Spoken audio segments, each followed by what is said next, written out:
Andrew Bolt Bros here. I want to talk a little bit about Austin Ekeler, his injury, and according to Daniel Popper, we did just sign a running back to our practice squad. So, guys, let's get into it.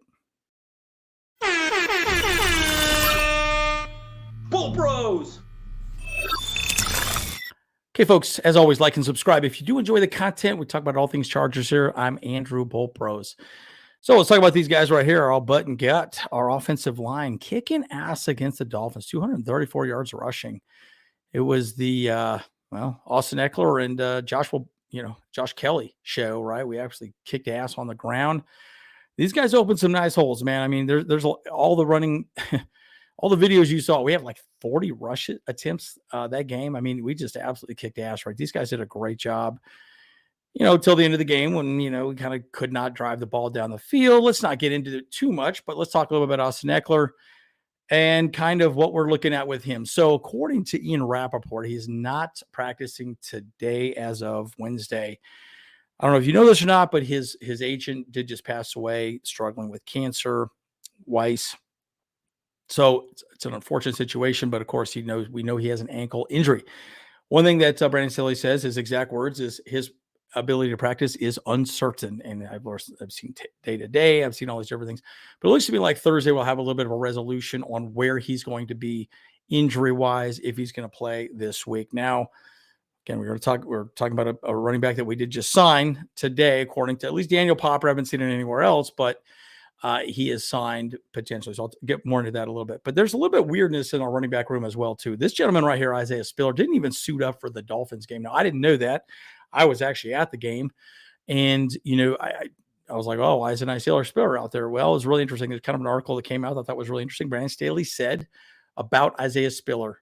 Brandon Staley on scratching Isaiah Spiller for Elijah Dotson. We just felt like Elijah Dotson, would be the best guy. Very interesting conversation. You just got to wonder, why is Isaiah Spiller consistently getting blackballed with this team? I don't quite understand it. It's a little weird. Don't understand why. I would love to hear your thoughts, folks, moving forward. I know there were some conversations about his ability to run block, all the different things, pass protect. It's really strange. Now, I will say this, my general thoughts as to why Elijah Dotson started over Isaiah Spiller was largely because Darius Davis in special teams. Elijah Dotson is really the backup for Darius Davis in special teams moving forward. So that's probably why they just suited up 3 and not 4.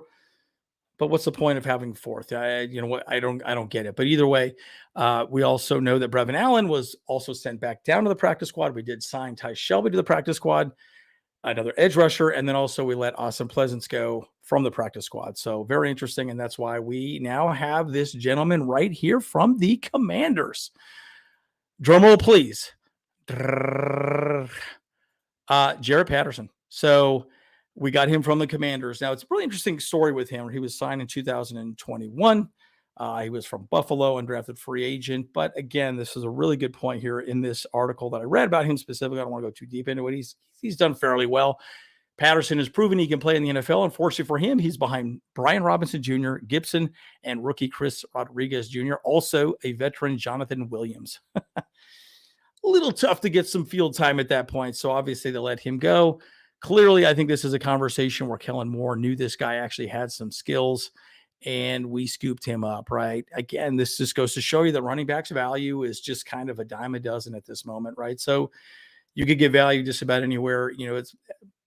It's a sad commentary to what you see now moving forward, but it is what it is. So guys, I want to get your thoughts on this, right? Again, Austin Ekeler, again, his injury, very clear that this coaching staff. Oh, and by the way, I forgot to say this as well too. Deion Henley, today, 15 minutes ago, Daniel Popper says that Deion Henley is working off to the side at practice. Okay, so probably not going to be ready to go against the Titans, most likely.